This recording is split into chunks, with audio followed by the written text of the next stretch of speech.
జయశంకర్ భూపాలపల్లి జిల్లాలోని కాళేశ్వరంలో జరుగుతున్న సరస్వతి పుష్కరాల ఏర్పాట్లను పరిశీలించారు కలెక్టర్ రాహుల్ శర్మ. కరీంనగర్ సిపి గౌసాలంతో కలిసి ఏరియల్ సర్వే నిర్వహించారు. పుష్కర్ ఘాట్లు, రహదారి సదుపాయాలు, భద్రతా ఏర్పాట్లను పరిశీలించారు.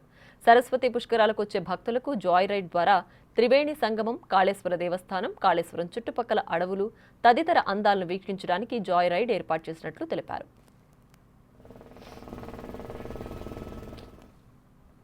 కాళేశ్వరం సరస్వతి నదీ పుష్కరాలు ఘనంగా సాగుతున్నాయి.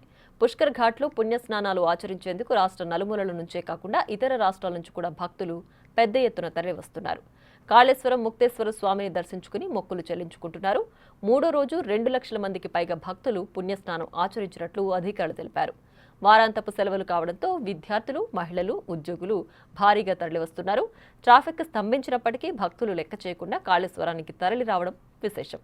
ముఖ్యంగా హైదరాబాద్, వరంగల్, కరీంనగర్ నుంచి భక్తులు పెద్ద సంఖ్యలో తరలివస్తుండగా పొరుగున ఉన్న ఆంధ్రప్రదేశ్, మహారాష్ట్ర, ఛత్తీస్గఢ్ రాష్ట్రాల నుంచి భారీ సంఖ్యలో వస్తున్నారు.